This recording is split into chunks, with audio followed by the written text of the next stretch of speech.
Retomamos la sesión presentando también muy brevemente a Ana Ulargui Palacio, que es el segundo plato de esta tarde, que nos trae a tierras navarras. Hemos dado un paseo fantástico por las Asturias, fundamentalmente del siglo IX, y ahora nos venimos a ese reino de Pamplona en el que se produjeron interesantes obras de lo que llamamos estilo prerrománico. Contamos con Ana Ulargui Palacio. Bienvenida, gracias, Ana. También conferenciante asidua de este programa y bien conocida por todos los asistentes.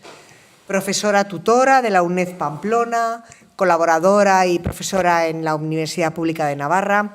Queremos agradecerle que nos lleve de viaje a tierras navarras de hace 1000 años en su conferencia Imágenes de ritos y liturgias, el reino de Pamplona en el siglo X. Muchísimas gracias, Mercedes. Vamos a ver. Bueno, lo primero, agradecer al Museo Astrolabio Románico que me hayáis... Bueno, a ver si es un segundo, que yo dos cosas a la vez no sé hacer. Y, a ver, yo creo que así bien, ¿no? Pues bueno, a ver si se mantiene. Pues agradecer eso, al Museo de Navarra, Astrolabio Románico, por haberme invitado, además en una compañía tan extraordinaria. Agradecer también a Clara su conferencia, ya que estoy aquí, no es para menos, la verdad es que ha sido muy interesante. Y bueno, yo voy a moverme por el territorio del Reino de Pamplona, efectivamente, en el siglo X. Voy a ir acompañada casi todo el rato de estos personajes, que son los personajes que aparecen en los diferentes códices que se van a realizar en los monasterios pamploneses, que es verdad que ahora hablamos de monasterios riojanos, pero esto es que es el reino de Pamplona del siglo X. Entonces, yo voy a empezar con una introducción donde además lo que me gustaría es precisamente fundamentar un poco, sobre todo, la perspectiva geográfica que voy a coger, porque me parecía que era necesario. Bueno, ¿de qué voy a hablar?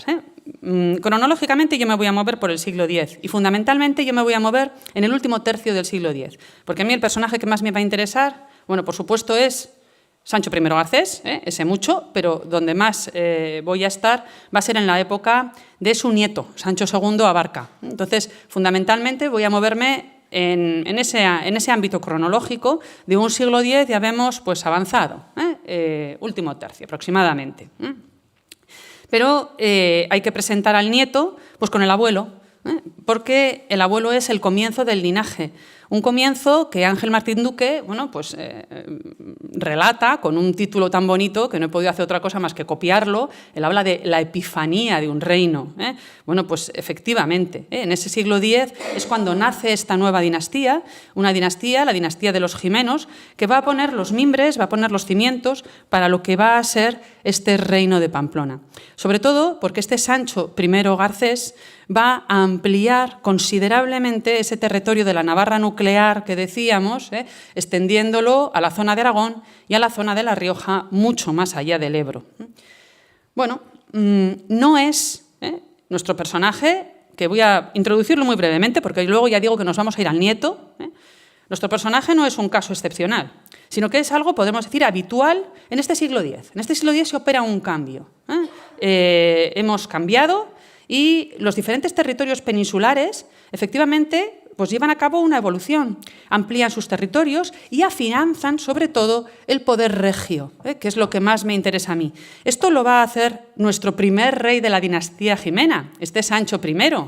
Pero, por ejemplo, vemos en sus contemporáneos, en Alfonso III, el asturiano, cómo va a bajar la capital ahora a León, y va a extender también las fronteras de su reino, y lo vemos, por ejemplo, también en el mundo islámico. En Al-Ándalus, el contemporáneo de ambos es Abderramán III, que va a transformar el emirato en califato, y también va a asentar firmemente su poder en Al-Ándalus, acabando con todos los señores locales, que a nosotros lo que más nos puede interesar son los Banu Qasi, por ejemplo, que son los que nos daban guerra por aquí. ¿Y quién acaba con los Banu Qasi?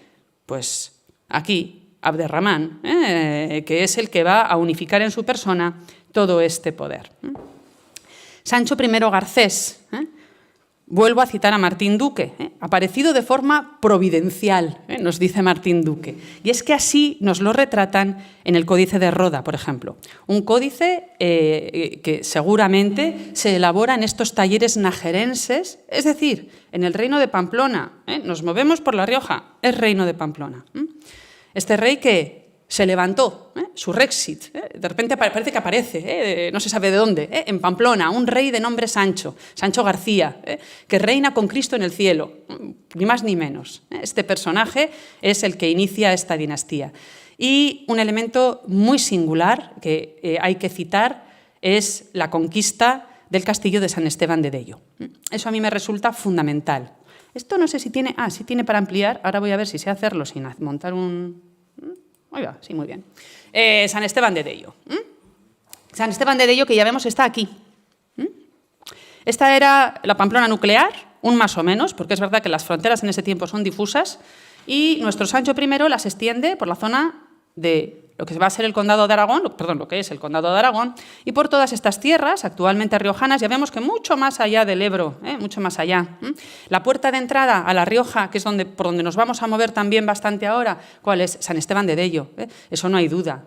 Y a mí este mapa me gusta mucho porque vemos cómo San Esteban de Dello está en el límite, en ese límite de la frontera de ese reino de Pamplona, y, bueno, ahora no voy a saber volver. A ver, espera. Sí. Y yo me imagino las tropas acuarteladas cerca de San Esteban, vemos esa frontera, esperando tomar ese baluarte, ese castillo, que ya sabemos todos que cuando vamos camino de Estella vemos ese bastión gigantesco, que es el castillo de Monjardín, que se ve de lejos, y yo imagino el estrés, me imagino un estrés como el que va a pasar, bueno, pues un siglo después, cuando desde Loarre vayamos a conquistar Huesca. Ahí está. Y finalmente lo conseguimos. Va a ser tan importante que nos dice la tradición, luego se discute, sí, no me meteré yo en eso, que tanto este monarca, Sancho I, como su hijo, se van a enterrar en el pórtico, nos dicen, en el pórtico de la iglesia de San Esteban de Dello, que eso también me resulta importante. Y mira, ya hemos llegado a San Esteban, lo hemos conquistado. ¿Y qué vemos desde arriba? Esto, riqueza, esto es riqueza. Estamos en la Edad Media. Estos son campos, vides, trigo, cereal. Esto es un gusto. De repente se nos abre una puerta a un mundo lleno de riqueza, que va a ser este reino de Pamplona del siglo X. Mira qué hermosura. Bueno, entonces yo aquí lo que quiero es justificar un poco a dónde me voy. Porque, claro, una cosa es obvia. Si vamos a escribir un libro, un estudio, un manual, un artículo, es imposible, a lo largo del medievo, ir ciñéndonos a las fronteras reales del reino de Pamplona. ¿Por qué? Porque vamos un pasito para adelante, un pasito para atrás, ahora vienen los castellanos, luego vienen los andalusís, luego volvemos a recuperar, luego viene igual... No hay manera. Pero como yo no voy a escribir nada, como yo voy a hablar, y a mí me parece que el siglo X hay que contemplarlo obligatoriamente bajo la esfera de esos territorios que ahora están en La Rioja, pues yo voy a moverme por esta zona. ¿Por qué zona me voy a mover? Que es que por eso quería traer el mapa. Aquí tenemos, no sé si se ve, aquí tenemos, sí, ¿no? Pamplona. Bueno, y aunque no lo veamos, ya sabemos todos dónde está, ¿no? Aquí tenemos Pamplona. De Pamplona hemos llegado a esta estrella, que es donde está Monjardín, a esta zona de aquí. Y de aquí, es que fíjense lo que se nos abre. Se nos abre un corredor extraordinario, con un acceso facilísimo. Es que el problema para nuestro Sancho I ha sido tomar Monjardín. Y una vez que tenemos Monjardín, a la baja por ese corredor, que nos lleva por toda la ribera del Ebro, pero lo que me interesa además es el carácter de corredor de esta zona, porque eso me parece que es fundamental. Es un corredor que se encuentra entre la Sierra de Cantabria, al norte, que es este macizo que tenemos aquí, y la Sierra de la Demanda, al sur, que es este otro macizo que tenemos debajo. ¿Con esto qué conseguimos? Una zona de confort. Esto es un refugio. Es como cuando encontramos un puerto completamente parapetado en una bahía y que es un puerto refugio. Es que este corredor es una zona maravillosa, donde aquí malamente van a poder llegar las fuerzas del califa, frente, por ejemplo, a lo que es la Ribera Navarra, que está mucho más abierta al sur, a la zona, pues al pasaje, al corredor que nos viene de la zona de Zaragoza y demás. Y entonces es una zona, claro, que es mucho más problemática a la hora de defenderla, pero hasta este límite van a llegar estos pamploneses y van a fundar sus monasterios y sus ciudades a las faldas de esta Sierra de la Demanda, en una zona protegida, una zona confortable, donde no van a llegar los musulmanes, y en todo caso el problema lo vamos a tener con los castellanos, que nos van a llegar del otro extremo de la zona burgalesa. Pero lo que me interesa además al ver este corredor, que he traído más mapas, es la extraordinaria y fácil comunicación que tenemos con toda la zona de Tierra Estella. Entonces yo aquí es que hablaría casi de una unidad. Esto es una comunicación pero sencilla. Uno se arranca desde Estella y casi se deja caer en Nájera, sin darse cuenta. Por aquí pasaban las villas romanas. Es una zona repleta de restos romanos, de restos de la tardoantigüedad, que también me importa. Entonces a mí por eso me parece fundamental el estudio de esta zona de Tierra Estella, viéndola también junto a la perspectiva de esta zona que actualmente es riojana, pero que ha nacido al abrigo de la monarquía pamplonesa. Y del mismo modo que hablamos muchas veces de ese carácter interdisciplinar que deben tener pues, los diferentes estudios, los tenemos que apoyar en muchas patas, yo pienso que también tenemos que tener a veces alguna visión un poco interterritorial. Y esto yo creo que el siglo X lo hace obligatorio. ¿Qué he marcado aquí? Pues un conjunto de sitios que me parecen a mí sitios importantes, algunos vamos a visitar: Villatuerta, Monjardín, Irache, sitios del siglo X, porque yo me voy a mover por el siglo X, Santa Gema de la Beaga, bajamos, cruzamos el Ebro, tenemos Clavijo, tenemos Viguera, tenemos Albelda, vamos a tener Nájera, tenemos San Millán de la Cogolla, tenemos el monasterio de Cirueña y cerca de Nájera vamos a tener el monasterio femenino de las Santas Nunilo y Alodia, que a todos nos sonará bastante, que por supuesto pues, se lleva a cabo con reliquias que se traen de Leire, claro está, porque es una zona pues, que tiene mucho vínculo, que hay que mirarlo ahí. Una zona del siglo X. En este espacio se van a fundar importantísimos monasterios, entre ellos yo me voy a centrar en dos, porque es verdad que si no se me va el tiempo, que es seguro que se me va a ir, o sea, de repente empezaré a recortar por aquí y por allá, empezaré a saltar diapositivas como una loca para acabar en hora, pero en fin, una por otra he intentado reducir y centrarme en dos, por supuesto. San Martín de Albelda, monasterio importantísimo, cuya fundación se atribuye precisamente a Sancho I Garcés, un monasterio que nace de una comunidad eremítica que debía vivir en torno a cuevas, y eso también me interesa por lo menos poder llegar a unas conclusiones hablando de cuevas, y el monasterio de San Millán de la Cogolla. El monasterio de San Millán de la Cogolla, que es otro monasterio que pensamos que podría tener un origen incluso anterior a la llegada de los musulmanes a España, puede ser un cenobio, un eremitorio, y que ahora se va a refundar en el entorno de los años 30 del siglo X. Nos movemos en esas fechas tempranas del siglo X. Bueno, como, pues menos mal, porque decía, bueno, seguro que nos hablan bastante de la liturgia en las iglesias. Yo he traído un panorama distinto en esta zona, porque, bueno, frente a todas esas iglesias que nos ha enseñado la profesora Ladreda, la verdad es que nosotros tenemos muy pocos testimonios.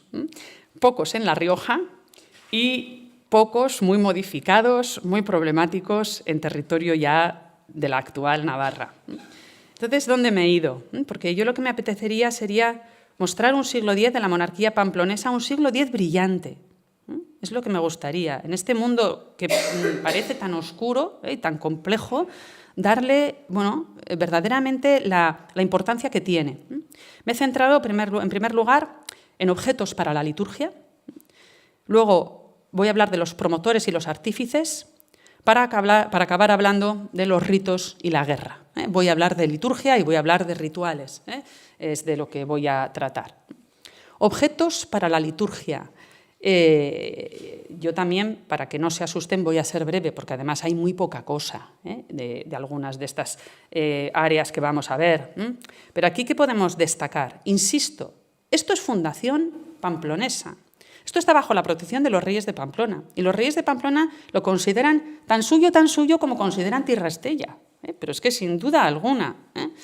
¿Y qué vamos a encontrar aquí? Pues vamos a encontrar un taller de marfil que se considera uno de los talleres pioneros dentro de la España cristiana, de los reinos hispánicos cristianos. De tal manera que este taller de San Millán, ahora lo vamos a ver, va a tener que aprender de lo que están haciendo los talleres cordobeses. Vamos a hablar de los escritorios, que esto sí que va a ser de una fecundidad fuera de serie.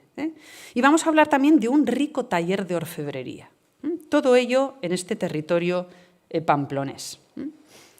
Respecto a este taller, en primer lugar, a este taller de marfiles de San Millán de la Cogolla, va a ser un taller que va a tener dos puntos relevantes muy importantes. En primer lugar, como digo, el hecho de considerarse pionero dentro de estos talleres de boristería de los territorios hispanos. Por eso ya vemos, en esta primera etapa, siglo X, no tenemos dónde manejarnos y lo que vamos a hacer va a ser aprender de lo que hacen los talleres cordobeses. Luego evolucionará y desarrollará una obra fabulosa, la famosa Arqueta de San Millán, pues ya conocemos todos, pero ya en el siglo XI, que yo no me voy a meter. Entonces, claro, estamos hablando de un reino que crece, un reino que busca ser potente, y lo primero que necesitamos son objetos para la liturgia. Objetos para desarrollar esta liturgia. Hemos conservado este ara portátil, un altar portátil, porque además de estos altares de los que nos acaba de hablar Clara, en este contexto del siglo X, es un contexto donde la monarquía es una monarquía itinerante, la propia nobleza va de aquí para allá, es un contexto de conflicto, pero no solamente en la nobleza, incluso los monjes, los abades, tienen que irse a un lado a otro a fundar.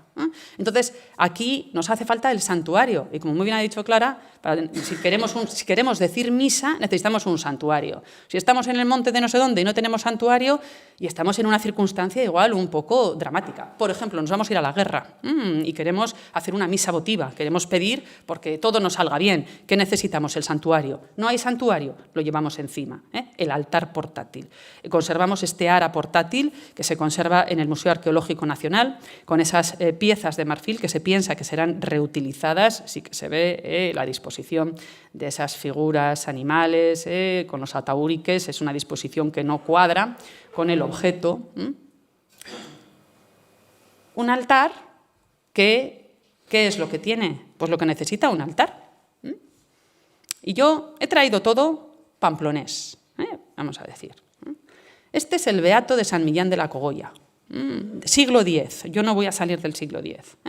En ese magnífico escritorio de San Millán de la Cogolla, ahí escribimos de todo, ahí tenemos una producción amplísima. Y fíjate, lo que nos ha contado, lo que nos acaban de contar, ¿qué necesita un altar? Pues esas reliquias. Esas reliquias, pero fíjate, me gusta esta iconografía.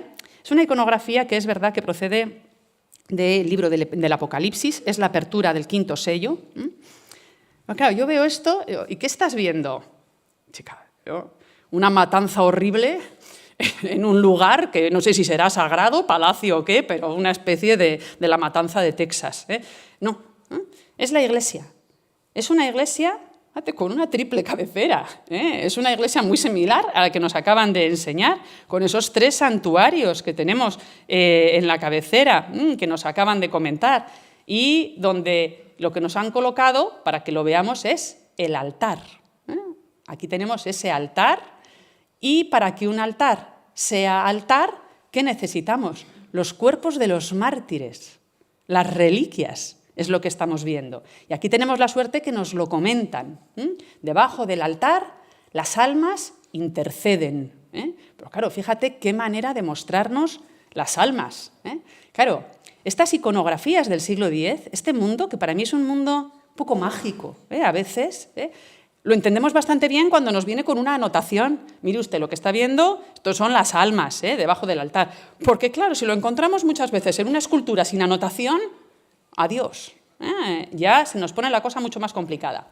No sé si me gusta más el anterior o este. Este es el Beato de Cirueña. Este incluso parece que es un poquito anterior. Y aquí estamos viendo lo mismo, pero este es mucho más complicado y mucho más explícito. Aquí lo que estamos viendo es ese altar que acabamos de ver, pero aquí lo estamos viendo dibujado, un altar con forma de mesa, con esta forma de T. Y junto al altar, aquí sí que nos aparecen colgadas las lámparas votivas a ambos lados del altar. Aparecen junto al altar unas figuras de unas aves, que en este caso personifican esas almas de los mártires. Esa famosa imagen del ave alma, que luego muchas veces es verdad que la hemos dejado superada, pero existir ha existido, y en estas épocas tempranas se ha utilizado. Y aquí vemos una cosa ya, que esto es Picasso en estado puro. Porque aquí lo que estamos viendo es el altar de frente. Nos acaban de enseñar Clara cómo estos altares muchas veces tenían cruces sobre la mesa del altar. Y aquí estamos viendo la cruz. Entonces, ¿qué hacen? Prefiguran esa cruz con una imagen de la faz de Cristo que la vemos nimbada, si se fijan. Y en la parte de abajo estamos viendo el altar desde arriba, para una mayor complicación. Todo lleno de aves o de palomas, y aquí estamos viendo esta gente descabezada, un cuerpo sin cabeza, la cabeza aquí, otro cuerpo sin cabeza, unas cuantas cabezas. ¿Estos quiénes son? Los mártires, las almas de los mártires. Y en nuestra ara portátil de San Millán, para que sea completa, la tenemos también con ese receptáculo destinado a albergar las reliquias, que es lo que hace el ara, que sea realmente una mesa de altar, por mucho que sea portátil. Y estas aras se consagraban exactamente igual que las mesas de altar, siguiendo ese liber ordinum del que ya nos han hablado, y que aquí vemos un poco pues, los pasos que se daban para consagrar estas mesas de altar, sean o no portátiles. ¿Qué más tenemos de este taller? ¿Qué nos hace falta para desarrollar una liturgia? Un altar, ya lo tenemos. Una cruz. Bueno, pues tenemos la suerte que se han conservado, vamos a decir un más o menos, las dos cosas. De una gran riqueza, ya no utilizando elementos reaprovechados, sino obviamente está ya hecha a propósito. Tenemos esta cruz, o mejor dicho, estos trozos de esta cruz con forma de cruz griega, con brazos iguales, con esos brazos patados, que por desgracia San Millán, qué zona de confort. Llegaron los franceses a la zona de confort y se pusieron las botas. En 1808 el expolio fue brutal. Entonces, los dos brazos de la cruz que estamos viendo aquí juntos están en el Museo del Louvre. El tercer brazo, que lo tenemos aquí, está en el Museo Arqueológico Nacional, pero bueno, nos la podemos imaginar.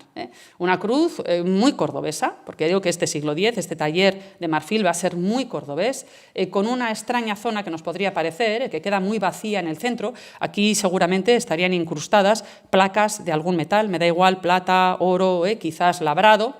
Es una cruz que adopta en el centro esta forma circular, que es donde van encajando los cuatro brazos, y en la parte inferior tenemos esa zona rebajada para insertar un astil, un pie que nos pueda permitir transportar esa cruz.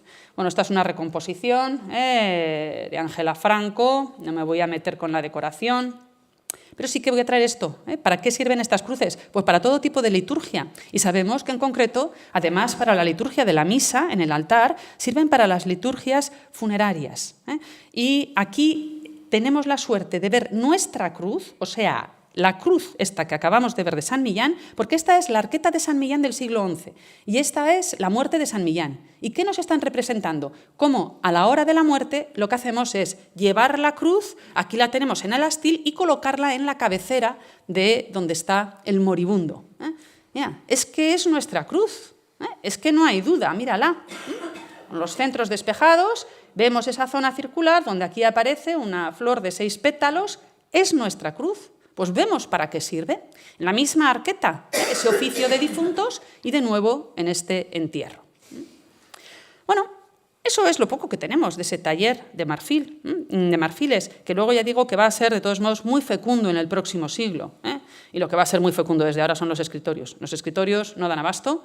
Albelda y San Millán son escritorios fecundísimos. Lo malo es que de Albelda nada más conservamos tres códices, el Gomesano, la Biblia, y el Códice Vigiliano. De San Millán conservamos muchísimo más, pero sabemos por testimonios que Albelda fue tan rico, podríamos decir casi como San Millán. Bueno, aquí nada más vamos a hacer alusión a 2 códices. Por un lado, al Vigiliano, que es el primero. Y aquí voy a decir algo de lo que ha dicho Clara, que he dicho, pues mira, esto es, porque es el primero. El Códice Vigiliano se acaba en el año 976 Y nada más acabarse este códice, en este mismo año, se empieza a copiar en San Millán.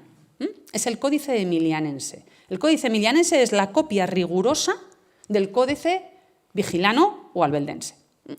Y ya vemos que el emilianense vamos a tardar en realizarlo desde el año 976 hasta el 992. O sea, es un trabajo largo, es un trabajo, bueno, en fin.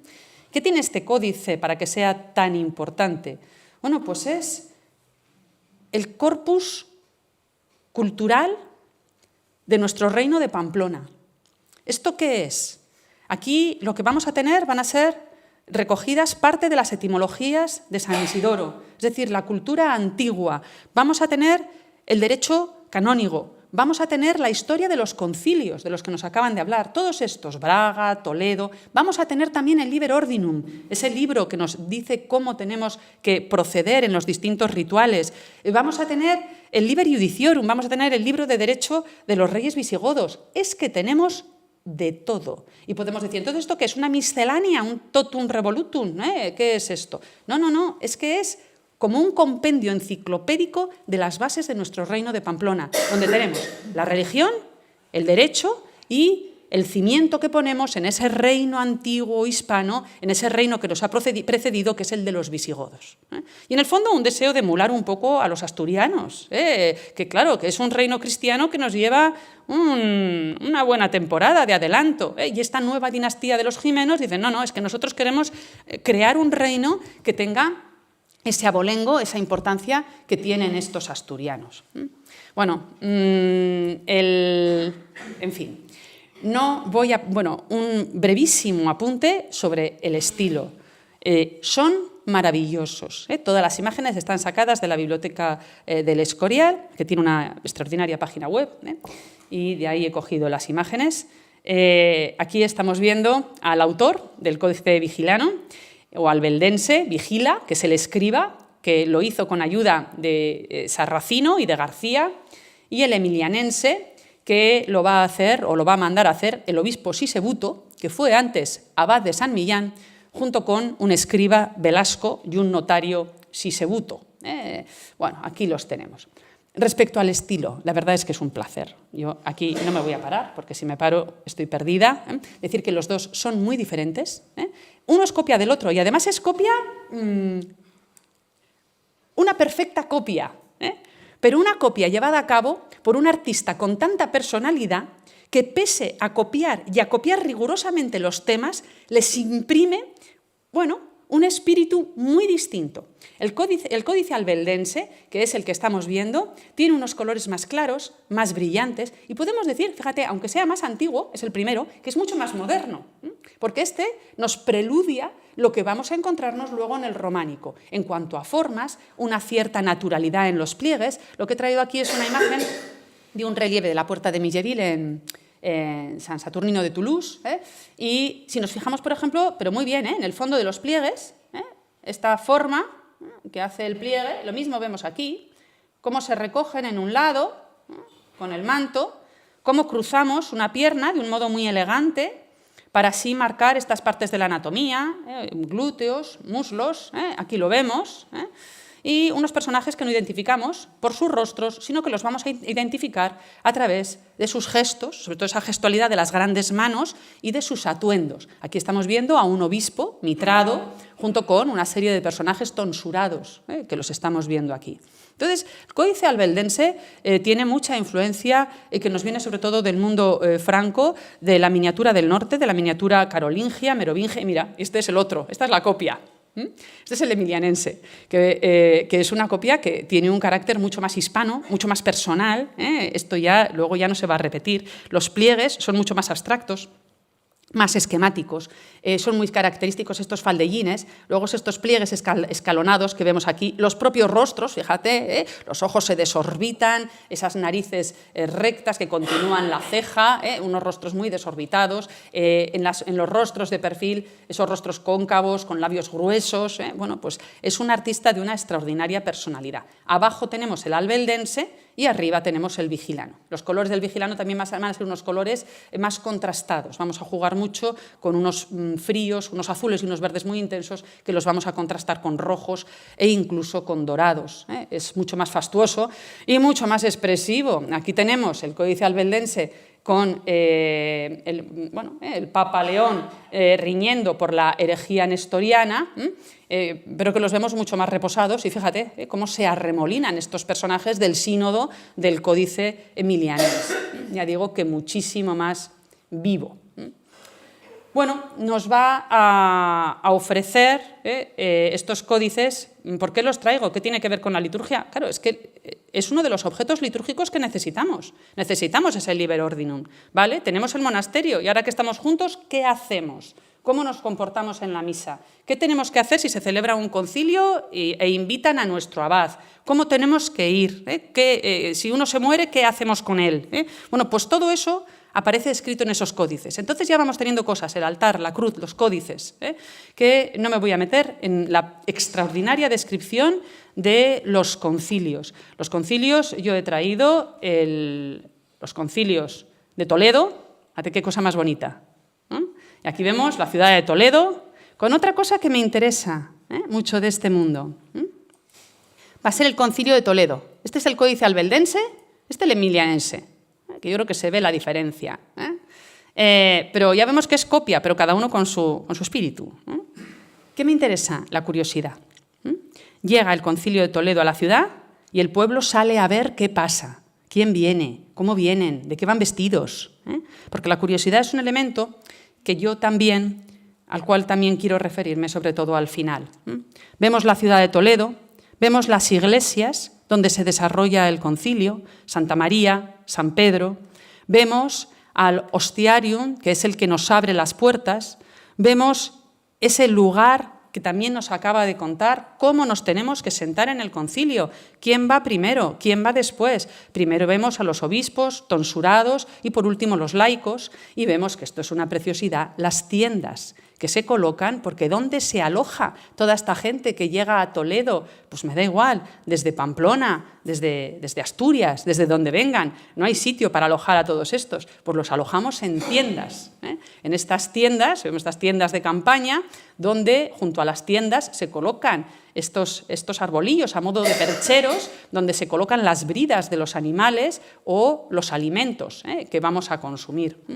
Es decir, es un mundo donde ya encontramos, qué bonito, todos esos objetos litúrgicos que no son necesarios. Y por si acaso pasaba envidia y sacaba clara alguna de las cruces obetenses, digo, pues voy a traer yo también una, porque en realidad en este siglo X en Pamplona no nos falta nada. Nos falta que nos queden cosas, porque no nos queda nada, pero haberlas ha habido mucha cosa. Y desde luego esto yo creo que esto es personal, pero yo pienso que es un ataque de envidia por parte de los reyes pamploneses, efectivamente, de sus colegas asturianos. Vamos a hablar también de la guerra, y vamos a hablar de la cruz como lábaro real, como estandarte, como aquello que nos defiende. Es el último punto que voy a tocar en este aspecto. Dentro de ese lábaro real vamos a hablar del rey como paladín de Cristo, de esa cruz como lábaro. Hablaremos del culto a San Miguel muy brevemente, pero yo quería traer esta cruz. Es la cruz de Sancho Abarca, porque ya me voy a centrar completamente en este personaje, que durante su gobierno es cuando se escriben esos riquísimos códices, cuando se hace seguramente esa cruz de marfil que hemos visto de San Millán, y cuando, esto sí que lo sabemos, el rey encarga una preciosa cruz de oro y piedras preciosas en honor a San Esteban. ¿Dónde va a colocar? Es una cruz relicario, y aquí sabemos que se va a colocar una reliquia de San Esteban, que son los dientes. Bueno, el padre Moret la cita en los anales, la grande y muy rica cruz de oro de Santa María de Nájera.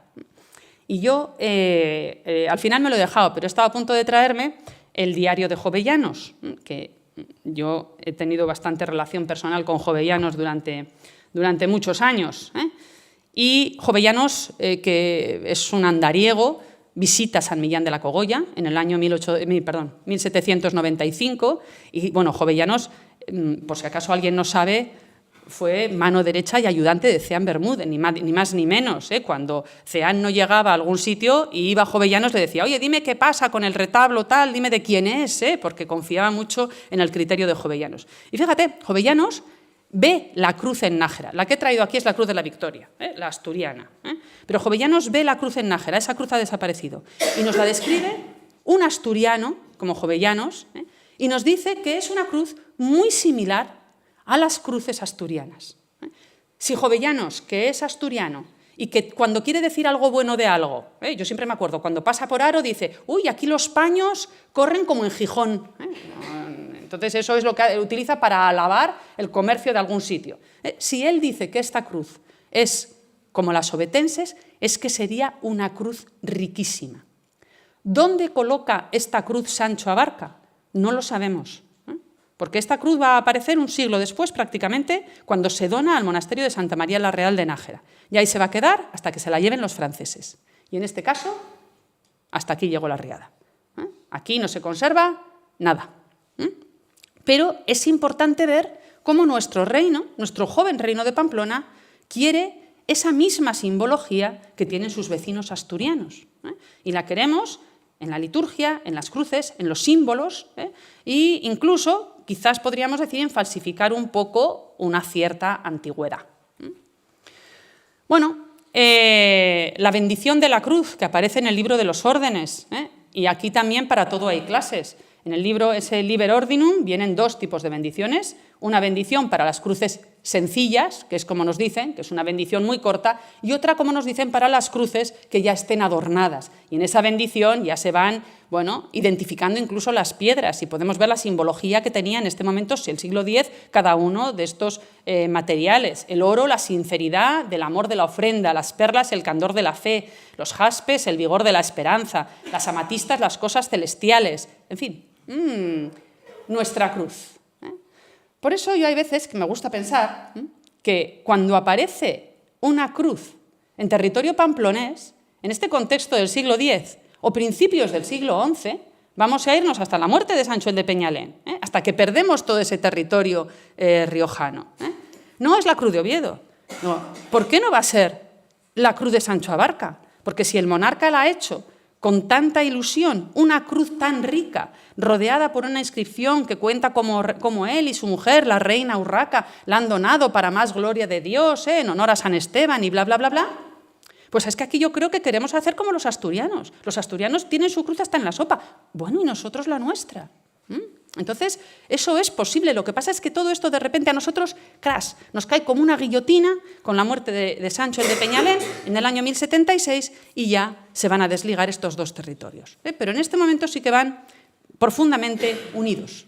Estas son las cruces que nos aparecen en los códices que el mismo que manda a hacer la cruz, que acabamos de ver, ¿no? Que esa no es, nos acabamos de imaginar, ese mismo rey que manda a hacer la cruz es el que manda a hacer estos códices. Y aparece la cruz. Mira cómo reluce la cruz fecunda, que defiende a las escuadras de los bienaventurados, a quienes permanentemente alumbra. Bueno, ¿por qué no va a ser nuestra cruz?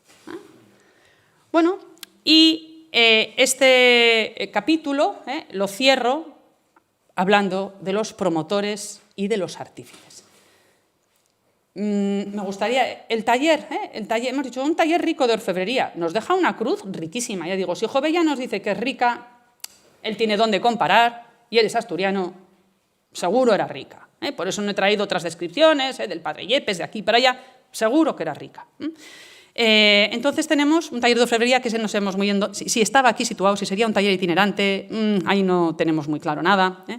Pero sí que es verdad que tenemos un monarca, el nieto, decíamos, Sancho II Abarca, que va a ser un monarca que una vez que su abuelo ya ha extendido las fronteras, ahora ¿qué tenemos? Tenemos que consolidar este reino recién fundado, de una dinastía reciente que tenemos al lado, este reino que tiene una trayectoria larga, que es ese reino astur-leonés, después. Entonces, queremos equipararnos. Entonces, todo ese discurso, un discurso político, que va a tener mucho que ver también con los rituales, con la liturgia, con la religión, con la imagen del poder, con la imagen del rey, con la imagen de nuestro territorio, todo esto se va a forjar en época de este Sancho Garcés Abarca. Bueno, esto pues, es una maravilla. Esto son las páginas de los dos códices, las últimas páginas, aparecen prácticamente al final y aparecen, que eso también es muy interesante, al final ¿de qué? Del Liber Iudiciorum, del libro del derecho visigodo. La que vemos aquí, a ver, aquí, no sé. Bueno, esta, la de colores más amarillos es la albeldense y la de colores azules, por así decirlo, la emilianense. Ya vemos que es una copia de la otra, lo que pasa es que ya digo, con ese carácter sensacional que tiene el iluminador de este códice emilianense. Se comporta como un retablo con 3 cuerpos, como siempre. Con tres calles, 3 cuerpos, como siempre en la caja central tenemos lo principal, y en este caso lo principal es el rey de Pamplona, que es sin duda alguna el promotor de esta obra, Sancho Rex, este Sancho Abarca. A su lado aparece su mujer, Urraca Regina, y al otro lado aparece su hermano, Ramiro Rex también. ¿Por qué Rex, su hermano Ramiro? Porque ya su padre le había cedido a Ramiro lo que se va a conocer como el Reino de Viguera, un pequeño territorio en la zona de La Rioja, una zona fronteriza, para defenderlo en caso de incursiones. Eso no quiere decir que el reino se desgaje, porque queda bajo el mismo linaje. Aquí lo que nos interesa es el linaje, y queda el reino controlado por ese mismo linaje. De hecho, luego revertirá de nuevo en el reino pamplonés. Sobre ellos, ¿qué es lo que quieren mostrar estos reyes? Esto es todo un discurso político. Arriba, las bases de nuestro gobierno. ¿Cuál es la base? No somos un gobierno moderno, reciente, que ha salido de la nada. Nuestros cimientos se hunden en el reino visigodo de Toledo. Ahí. ¿Y de la mano de quién? No de los malos reyes, sino de los grandes legisladores visigodos, Chindasvinto, Recesvinto y Égica, que aquí los tenemos representados, cada uno con su rollo, el rollo de la ley. Y quizás, fíjate, podríamos decir, lo más extraño y lo más novedoso, junto con los reyes, grandes reyes visigodos legisladores, junto con nuestros grandes reyes actuales de este reino de Pamplona que queremos aupar, aparecen los artífices. Que esto de repente cuando lo vemos, yo qué sé, las meninas de Velázquez, Velázquez se autorretrata, Goya, la familia de Carlos IV. Pues aquí, debajo del rey, aparece el autor principal, Vigila, el escriba, aquí lo tenemos con el rollo, al lado su socio, Sarracín, y al otro lado su discípulo, García. Aquí aparecen los otros. Con el emilianense lo hacen otros personajes, que es Sisebuto, el obispo, Velasco, el escriba, y otro Sisebuto, el notario. Bueno, los reyes visigodos, los reyes de Pamplona, a diferencia con los visigodos, no aparecen coronados, aparecen nimbados, que eso también es muy interesante, sobre todo en el códice albeldense. Luego el emilianense utiliza el nimbo, vamos a decir, de un modo más aleatorio, pero aquí es muy interesante. Y aparece con los símbolos regios, eso sí. Mira, ese bastón báculo y el manto púrpura. Nadie tiene un manto púrpura, el rey. Y este es el símbolo que lo distingue. Además, ese nimbo que destaca el carácter sacro. A diferencia de su hermano es un paladín del monarca. El que tiene el manto púrpura, el que tiene esa autoritas, que diríamos si estuviéramos hablando de Roma, es nuestro rey Sancho. Y el otro es su paladín, su militar, el que guarda la frontera. Y por eso Ramiro aparece con lanza y espada. Entonces, aparecen ataviados de un modo completamente diferente. Y me interesa, a qué simpático Recesvinto, que aquí aparece en otro lado. Es que son unas imágenes preciosas. Me interesaba también los de abajo. ¿Qué demonios hacen aquí los escribas? Si lo que estamos construyendo es un discurso del poder regio y de la importancia de este monarca, los de arriba están muy claros, la ley antigua, visigodos, y los de abajo. Bueno, pues podríamos, sin duda alguna, esto es un mensaje complejo.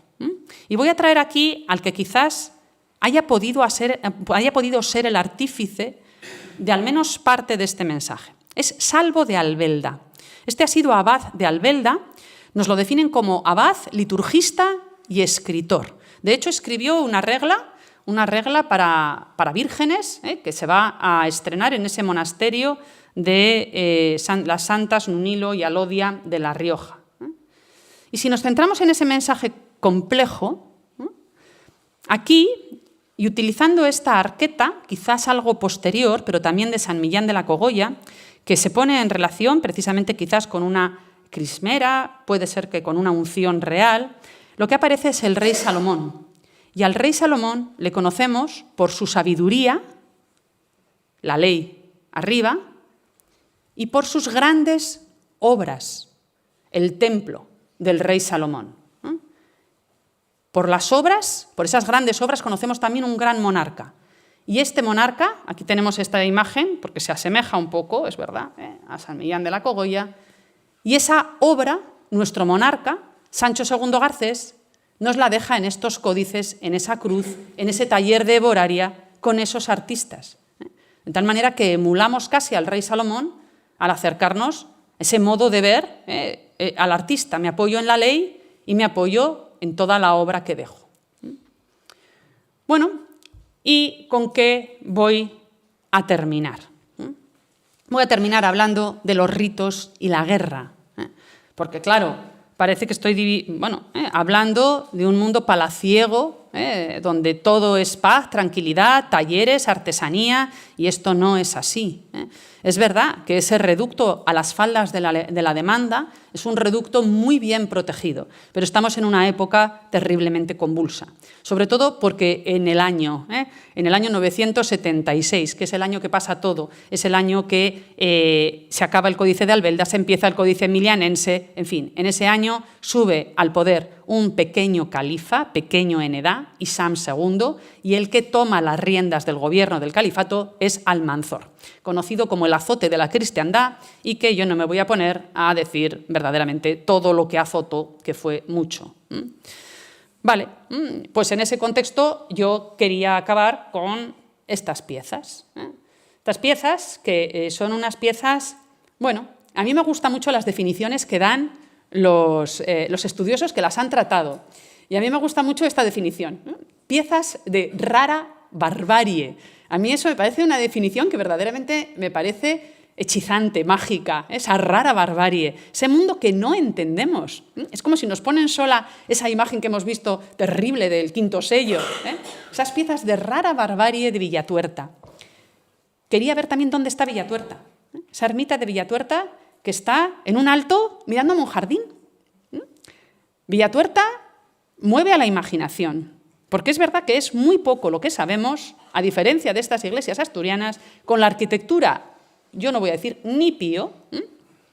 Fíjate, y voy a empezar con una imaginación, a mí que me gusta. A mí me gusta imaginarme aquí acantonadas las tropas de Sancho cuando están pendientes de tomar Monjardín, porque claro, en algún lado se tuvieron que colocar. Y desde aquí quizás empezaron a asediar ese Monjardín. Aquí lo que está claro es una cosa. Este edificio poco sabemos, pero es un edificio grande y hecho en piedra, que no es un edificio, no es una ermitica hecha de cualquier manera. En este mundo convulso, estos señores se han tomado la molestia de cortar mejor, peor, sillares, piedras y levantarnos un edificio con el ánimo de que nos dure. Tenemos la suerte de tener una lápida que nos fecha este edificio en época de un obispo, Blasco, y de un rey, pues Sancho II Garcés, el del todo el rato. ¿Y quién es ese obispo Blasco? Pues fíjate, Blasco resulta que ha sido monje en Albelda. ¿Y de quién ha sido discípulo? De Salvo. Con lo cual, ¿de quién habrá sido amigo? Seguro, de Vigila. Porque si los dos han sido discípulos del mismo abad, pues obviamente han estado juntos. Así que es fácil pensar que quizás tenemos un programa iconográfico complejo. Yo creo que eso no hay duda, aquí en Villatuerta. La tosca iglesia de San Miguel de Villatuerta, extraños relieves, otrora empotrados en sus muros, piezas de rara barbarie. Pues a mí es que me encantan estas definiciones, digo, pero qué bonitas, porque es verdad, el concepto de patrimonio y de monumento ha cambiado mucho, igual que ahora nos gusta el patrimonio inmaterial y unas cosas que antes nos parecían como para tirar a la basura, y decimos, ¿qué querrá decir? ¿Qué extraño? ¿Qué aspecto como mágico, distinto, sugerente? Yo qué sé, aquí las tenemos, y además una rareza, están fuera del muro. Y el hecho de que sean de piedra a mí me hace pensar que es que se han pensado para estar fuera del muro. Y sobre todo por una cosa. A ver, son unas piezas tan toscas, es tan milagroso que hayan llegado hasta nosotros y no las hayan tirado a la basura, pero me da igual, en el siglo XIV, XV, XVI, XVII, XVIII, bueno, vamos, paná. ¿Quién las va a trasladar de dentro y colocarlas fuera? Si tenían que pensar que esto no era... Entonces, yo creo que es que habrán estado siempre fuera. Estos relieves pétreos, enigmáticos, barbarismo rústico, sin embargo dotados de gran espontaneidad y expresionismo. La iconografía es rarísima en esta fecha, sube hasta gran altura el interés del medio derruido monasterio. Bueno, yo he querido traeros los relieves. Lo que me ha parecido interesante es traeroslo en tamaño proporcional. No traeros los relieves así juntos, sino cómo son, de qué tamaño son. Esto lo he hecho lo mejor posible, pero sí que es verdad, bueno, aquí me ha quedado enormemente grande, me ha quedado demasiado grande, pero estas son las alturas, estas sí que son las medidas. 43, 54, este se me ha quedado pequeño, el ángel, 83 y 64,7. Las alturas me parecían importantes. Íñiguez ve estos relieves y cómo los interpreta. Vamos a pasear por las interpretaciones. Un segundo. Íñiguez piensa que esto puede ser, obviamente. Bueno, lo que está claro, estos relieves, es que algo nos quieren decir. Aquí hay una narración. Yo creo que esto podemos tener claro. Están hechos de piedra, con ánimo de perdurar. Que hay una narración, es decir, esto no son 4 imágenes a lo loco, decorativas o yo qué sé. Aquí se narra algo. Y Íñiguez los interpreta pensando que aquí podríamos tener la celebración de una misa, quizás. Aquí tendríamos un obispo, el obispo andariego, porque va tocado con mitra y báculo y obviamente a lomos de un cuadrúpedo. Un obispo predicador. Aquí tendríamos a un orante con los brazos en alto. E Íñiguez lo que hace es colocarnos el Cristo sobre el ángel. Y dice, ahí va, pues igual esto va a ser el primer ángel de Aralar, San Miguel. Eso ahora no se contempla. Y los de arriba, pues no sabemos. Íñiguez dice, estas piezas igual más pequeñas, igual estas piezas sencillamente eran decorativas y se colocaban entre los canecillos. Bueno, va a ser Sol Silva la que en su tesis doctoral pues saque seguramente la verdadera función de estas piezas, identificándolas con el ordo de cuando el rey va con el ejército a la batalla. Y esto se pone en relación con ese mundo bélico que ahora estamos viendo. Ha aparecido en nuestras vidas Almanzor, hay que recordarlo, aún así la reconquista sigue, y además ese ordo, ese liber ordinum, se encuentra en el monasterio de San Millán de la Cogolla, se encuentra en el monasterio de Albelda, y de ahí es posible que se haya tomado. Lo que estaríamos viendo, brevemente, es el diácono entregando la cruz al obispo, que es el inicio del ordo. El obispo andariego no sería tal, sería el obispo que parte a la guerra. Según el ordo, la cruz la solía llevar el diácono, pero es posible, es más que probable, que el obispo, si acudía a la batalla, nos dice Goñi Gaztambide que estos obispos solían acudir a la batalla, que llevara él mismo la cruz. El rey estaba fuera del templo mientras duraba esta ceremonia y finalmente entraba. Una ceremonia que, por supuesto, tiene que ir, aquí estamos viendo el altar, ese altar en forma en T, y también tendría que estar presidido por un crucificado que es muy especial porque verdaderamente se considera uno de los primeros ejemplos de un crucificado pétreo con la figura de Cristo, porque hasta ahora todo eran cruces enjolladas. No voy a pararme mucho, pero sí que es también Soledad Silva la que los pone en relación con estas extrañísimas pinturas de San Quirce de Pedret. Un mundo lleno de misterio. Bueno, ¿y esto para qué? Los curiosos de Toledo, los curiosos del concilio, ¿para qué lo sacamos fuera? Para que la gente lo vea. Porque pasa una cosa, que todavía no tenemos portadas monumentales y aquí lo que queremos es transmitir un mensaje. Y aquí de lo que estaríamos hablando es del atrio de la Iglesia, de ese atrio en sentido amplio del que habla Isidro Brango, que nos habla de ese atrio que podía rodear la Iglesia, que podía servir para procesiones, para recepciones solemnes y demás. Y es un modo de conmemorar, sacralizar un espacio que quizás ha tenido una relevancia singular en ese contexto de la toma de Monjardín y del inicio de esta dinastía. A más, podemos darle también otro significado más, que no elimina el anterior, sino que lo complementa, que podría ser, y viendo ese atrio, un significado también de un ritual de difuntos. ¿Por qué no pensar en ese contexto de la batalla? ¿Dónde se enterraron aquellos muertos? ¿Qué fue de ellos? Estamos conmemorando un ordo de batalla. Sabemos también que generalmente enterrábamos a los difuntos en ese atrio. La figura del ángel puede acompañar, por supuesto, como ya hemos leído, para ayudar a las huestes en la batalla, o sirve también en esa liturgia de difuntos. Si ahí tenemos sepulturas de nuestros ancestros, bueno, esa gente que fue a la batalla, que ha muerto por Dios, pues aquí tenemos al ángel en esa liturgia de difuntos. Huya de aquí la gloria del diablo y triunfe la gloria de los ángeles celestiales. Visiten esta tumba de la nobleza en nombre de la Santísima Trinidad. En ti, Cristo Dios, que eres la paz de los ángeles y el descanso de todos los elegidos. Recibe, Señor, el alma de tu difunto, que regresa a ti. Envía a tus santos ángeles a rescatarlo y muéstrale el camino de la justicia. Y en ese contexto igual también el ave. Nos describe Ibáñez, que es el primero que nos habla de este espacio. Él dice que vio 3 aves. Bueno, tenemos una. Esto pasa como con la cruz, cada vez menos. Que vio 3 aves. Bueno, pues esas aves, ¿por qué no pensar, como las hemos visto dispuestas en ese beato de Cirueña? Aquí he traído el altar de San Víctor de Marsella, en relación con esas ánimas de los difuntos. Porque todo puede ir en consonancia. Un ordo bélico, un rito de difuntos. En fin, nos quedan los cuadrúpedos. Bueno, los cuadrúpedos yo no quería dejar de decir, porque ya voy a acabar en 5 minutos, a y media en punto cierro, esté donde esté. Y no quería dejar de decir que a mí los cuadrúpedos no les voy a sacar simbología, sí que les voy a sacar quizás un modelo.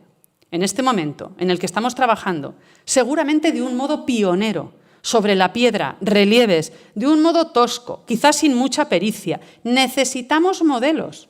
Esta es la estela de Villatuerta, una estela romana. Aquí tenemos los modelos. Y es más que probable que estos artífices, que no tenían dónde agarrarse, como los de los talleres del marfil de San Millán de la Cogolla, se agarraran en esas estelas. Bueno, el orante. El orante sería un rey, sería un orante, o Pozayagüe, Astrolabio Románico, también en su página web, opinan que quizás puede ser un Daniel entre los leones. Bueno, ya veis que las interpretaciones son diversas. Bueno, yo he dejado para el final el último. Lo he dejado para el final diciendo, a ver si hay suerte y no me da tiempo. Y no llego, pero he llegado. Buf. De este nada más puedo decir, buf. Íñigue decía que era quizás el escuchante, el oyente. Luego la teoría más difundida es un espinario, que también sería una representación muy temprana. Quizás de algún ara hemos sacado un espinario, pues puede ser. En fin, Villatuerta. ¿Con qué quiero cerrar? Un mundo mágico, un mundo distinto, que quizás que desde luego tiene que tener una interpretación, pero que tampoco tenemos por qué interpretar siempre todo. O sí, porque en el fondo es un divertimento. A mí este libro me encanta. Este es un libro escrito por una serie de especialistas de primerísimo orden, que cada uno dice lo que le parece sobre el jardín de las delicias del Bosco. ¿Qué quiere decir el Bosco? Y yo qué sé. Pues esto es del siglo X. Hay veces que también... Yo quería destacar esa unidad territorial en esta charla, este mundo antiguo. Aquí vemos restos de Santa Gema, Villatuerta, en fin, Eristein, también, ¿por qué no ponerlo en relación? Viguera. Fíjate, y Santa Gema, con todos estos, este libro, estos codes calistinus, yo sí que estoy, este códice albeldense, el códice emilianense, y en Santa Gema sabemos que ya en el siglo XI van a mandar un legado al Papa para pedirle que respete la liturgia hispánica. Entonces, ese monasterio pequeñajo, con mal aspecto, con esa parte baja que, en fin, que no diré nada de la parte de abajo, que no me atrevo a llamar cripta ni a llamar nada, pues fíjate, manda un legado al Papa para pedirle que autorice, que siga autorizando la liturgia hispánica. Entonces, estos no son unos monasterios de porquería. Si estamos mandando al Papa un legado con ni más ni menos que tres libros, un misal, uno de estos códices, por lo menos, estamos hablando de unos lugares relevantes, con una cruz como la ovetense. Estamos hablando de un mundo que el problema es que no lo conocemos, que no tenemos mucho resto, que tenemos que esperar a la arquitectura, a la arqueología o a fuentes. Un mundo rico, un mundo primitivo. Y hablando de Santa Gema o hablando de Irache, nos sacaron el otro día este mundo de los monasterios riojanos, que es un mundo muy de cueva, muy de agujero, muy de sitio antiguo, sitio ancestral. El otro día, el año pasado, nos trajo por aquí Charlie pues, esa gruta de Irache, esa gruta debajo de Irache, o lo que sea que haya en Santa Gema. ¿Qué es eso? Esto es un mundo atávico, un mundo que nos lleva al principio. Lo que estamos viendo aquí es la gruta de la Natividad de Belén, la gruta, la necrópolis del Vaticano, la tumba de San Pedro, debajo San Millán de la Cogolla o Albelda. Ahora nuestro referente de esos cristianos antiguos, ¿qué es? La gruta, esos recuerdos atávicos. Luego, cuando nos hagamos más finos, ya enseguida se muere Almanzor con el siglo, ¡zas! Aparecerá Sancho III el Mayor, la sombra de Cluny se hará alargada, dentro de nada vendrá un cambio de liturgia, nos haremos mucho más delicados, perderemos las grutas y llegarán las criptas, unas criptas bien hechas.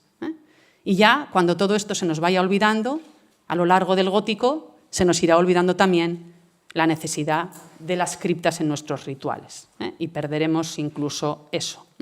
¿Con qué quiero acabar? Con esto. A mí esta es una figura que me encanta, yo la pongo muchísimo en cualquier tipo de clase o de lo que sea. Porque ¿esto qué es? Esto es el albeldense, esto sale hasta en la sopa, el códex hablando con el lector. Pero para poder comprender todo esto, no solamente tenemos que verlo, sino tenemos, como hace el lector, interpelar al códice. Aquí lo que vemos es un diálogo entre el códice y el lector, del mismo modo que nosotros todavía tenemos mucho que avanzar, casi podemos decir que estamos en el inicio respecto a todo este mundo del siglo X.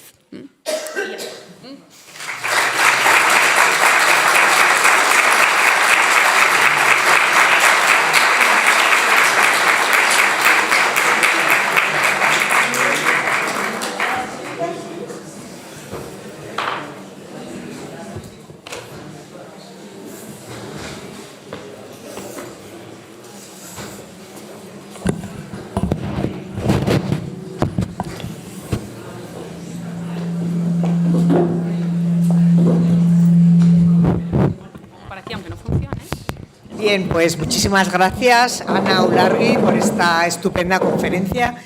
Casi nos da un poco de pena haber evolucionado, ¿no? Y no estar todavía en esas grutas después de todo lo que nos has contado. Bien, pues es el momento para que podamos plantear cualquier cuestión a cualquiera de las dos conferenciantes. Sí, aquí el micrófono, por favor, Sara, primera fila.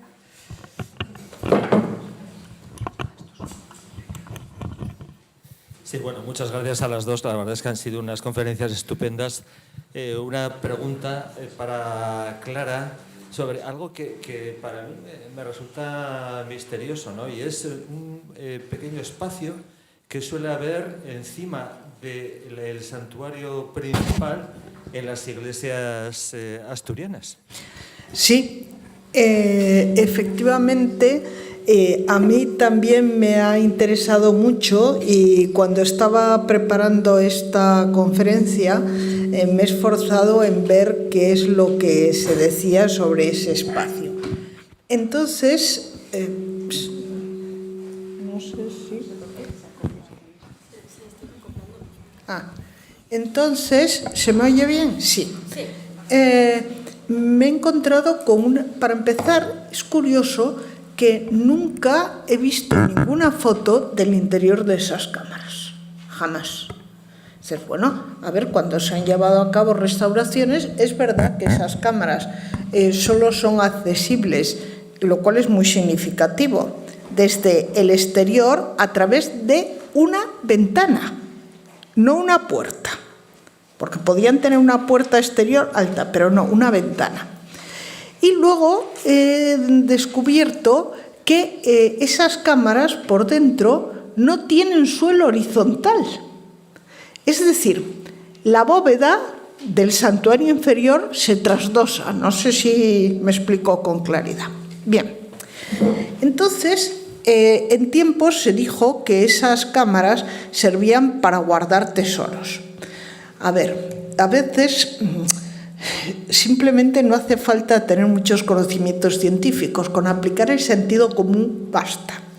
Lo digo en el sentido siguiente: ¿a quién rayos se le ocurre guardar una cosa valiosa en algo que está abierto y que además no tuvo jamás puertas? Porque si no, hay otros casos en los que hoy en día no existen, pero tenemos los quicios, etcétera, etcétera. No, eso estaba totalmente abierto. Ergo, de guardar tesoros, nada. No, era una cámara para penitencias de anacoretas. En efecto, muy penitentes eran los anacoretas, porque si la cámara no tiene suelo horizontal, calculen ustedes la penitencia que se hacía.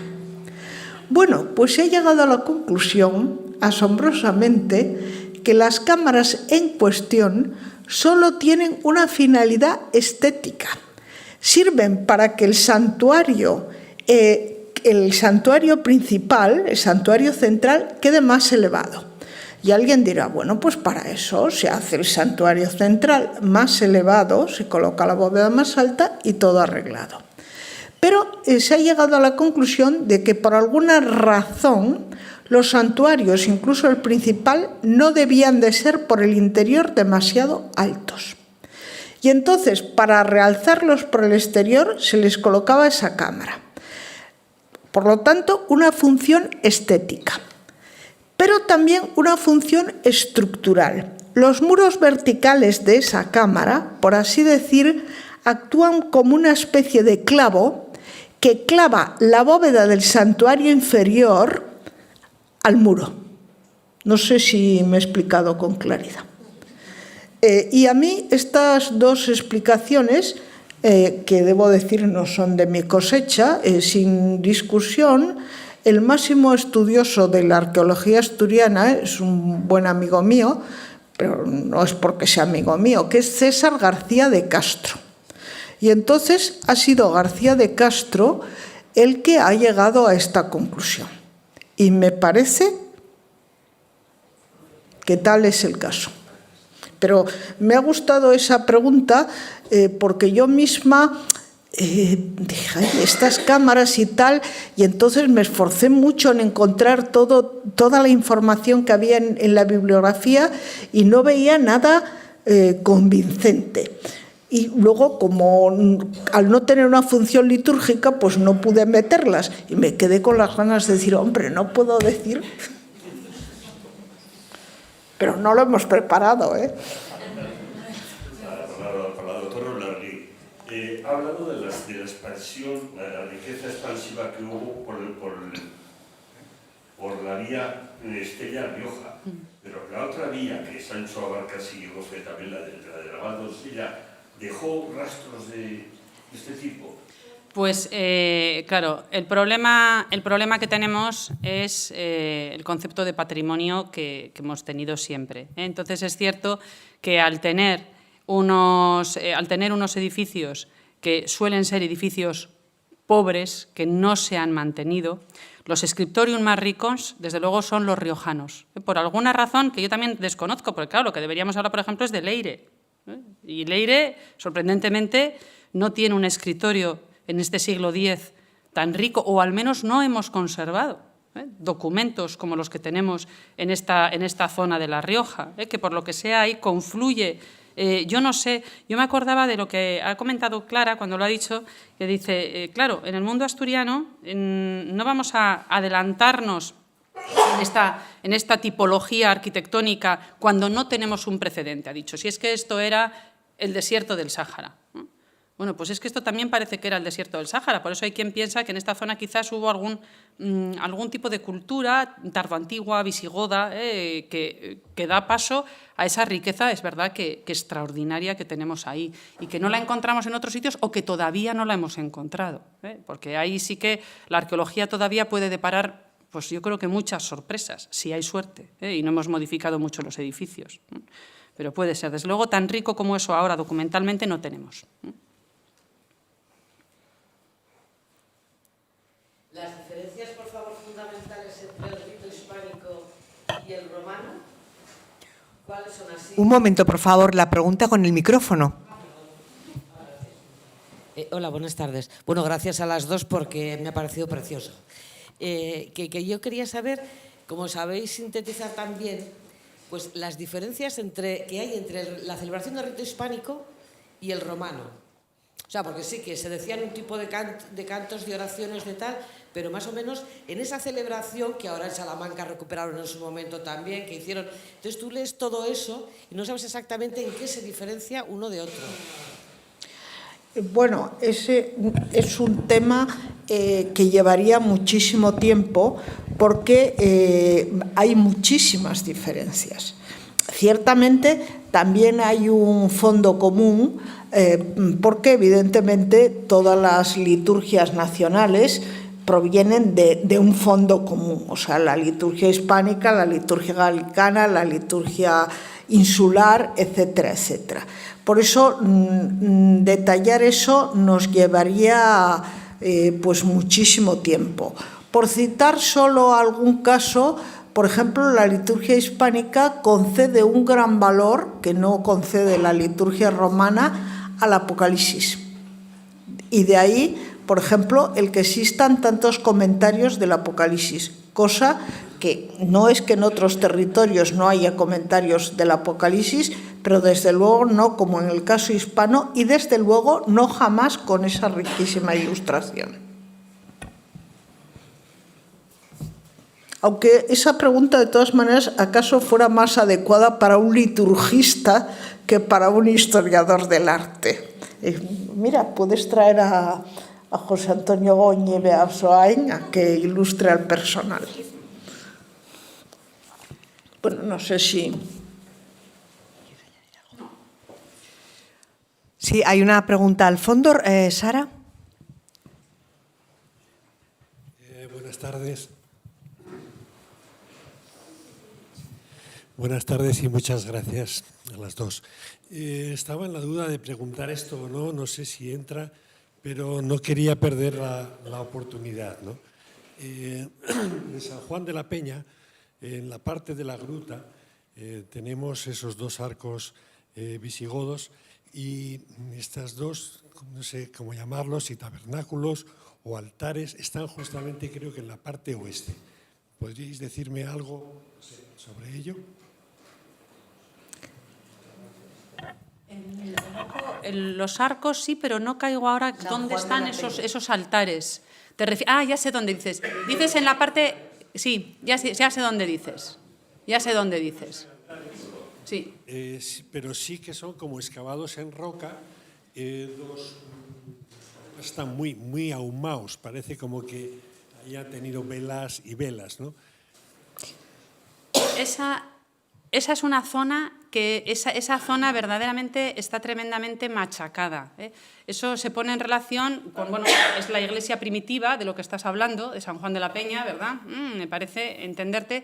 Y eso se pone en relación también con lo que va a haber pues, prácticamente a la vez en San Millán de la Cogolla, donde no es raro encontrarnos con una doble nave, que tenemos esa separación también, que no llega a ser un iconostasio, que hace una función como de bema, de separación de la zona del presbiterio, y yo creo que entraría o casaría muy bien en ese tipo de iglesias primitivas que no tienen esa riqueza estructural de lo que nos ha enseñado Clara, pero que estaría mucho más cercano, por ejemplo, a lo de San Millán de la Cogolla, cómo se habilitan esos espacios para que nos sirvan de iglesia o de santuario, dependiendo de la cantidad de, en este caso, de monjes que tenga el santuario, que sabemos que San Juan de la Peña era un santuario relevante, también nos vamos a encontrar en muchas ocasiones cómo duplican los altares, duplican o triplican. Para hacernos una idea, en Albelda llega un momento, yo creo que exageran, que dicen que llegan a contar con 200 monjes. Entonces, claro, si tienen que andar diciendo misa, tienen que andar duplicando altares. Entonces, yo creo que a eso responde esas dos extrañas naves que se conforman en esa iglesia baja de San Juan de la Peña. Perdón, no sé si le he entendido bien. Usted se refiere a unos nichos que hay como excavados en el testero de ambas naves. Sí. Sí. No, eso probablemente sí que son altares excavados en la roca, que es una cuestión, al contrario que las credencias que yo he enseñado, hay que tener en cuenta la localización. Las credencias, los nichos que yo he enseñado, están en los muros laterales y además son varias. Por ejemplo, me parece recordar que tanto en Tuñón como en Valdedios, en el santuario principal hay 4, 2 a cada lado. Bien, eso, el hecho de que la lateralidad y la multiplicidad indica que no son cosas especialmente importantes. En cambio, lo que usted señala ocupa la misma posición que los tabernáculos asturianos, que están en el testero y centrados, y son uno por capilla. Pero en ese caso no parece que sean tabernáculos, sino que son probablemente altares de nicho. Aunque aquí yo no conozco tanto el asunto aragonés, pero me parece que, bueno, tampoco hay para ponerse moños, digamos, ¿no? Porque el arte prerrománico asturiano, curiosamente, tiene una larga tradición historiográfica. Ha sido muy estudiado y muy investigado. Pero hasta los años 90, con García de Castro, con todos mis respetos, no ha sido bien estudiado.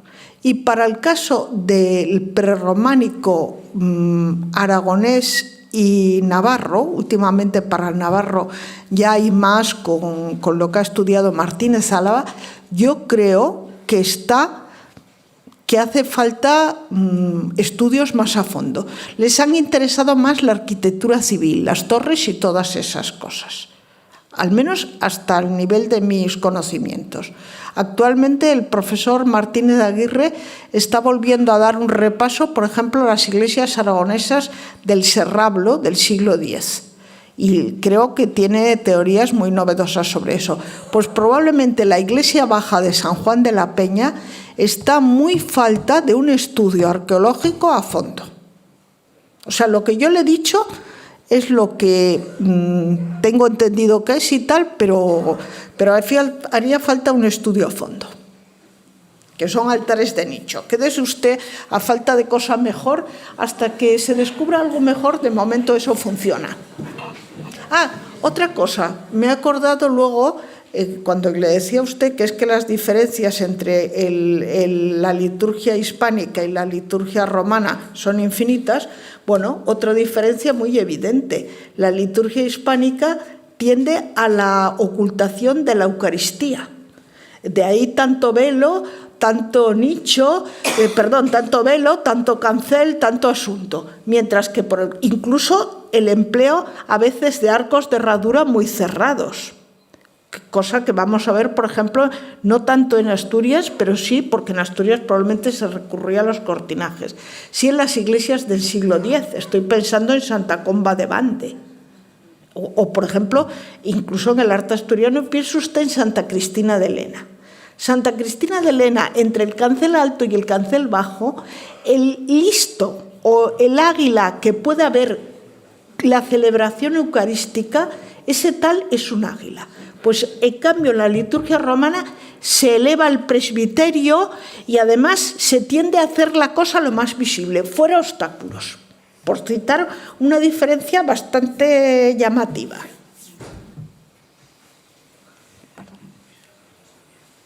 ¿Hay alguna cuestión más en la sala?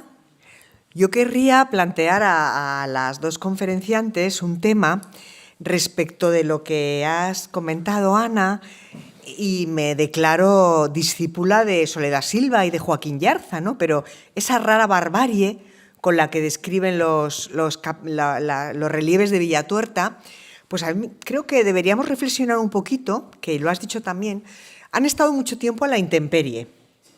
Evidentemente se había perdido toda la finura del arte clásico, ¿no? Pero nos los tenemos que imaginar mejor terminados, policromados. Entonces, lo que nosotros ahora vemos como rara barbarie, que es muy expresivo y a mí también me encanta la expresión, quizá cuando miremos hacia ese pasado, tenemos que pensar un poco también en lo que has comentado tú de ese mundo luminoso, también más hermoso, ¿no? ¿Qué opináis de cómo nos ha llegado toda esa escultura románica, pelada, sin color, que a veces tiene grandes artífices y otras veces no tanto, pero que claro, que en su momento tuvieron otra calidad? Sí, yo pienso que sí. Además, como yo estoy convencida que lo artístico muchas veces viene dado por una calidad quizás en la labra, en la talla excepcional, o también nos viene dado por una transmisión de un mensaje, de un lenguaje concreto. Yo, por ejemplo, todas estas imágenes de los códices a mí me vuelven loca y comprendo que son imágenes, pues bueno, de una enorme simpleza. Estas piedras, desde luego, tenemos que imaginárnoslas para que la gente las vea, para desarrollar una liturgia.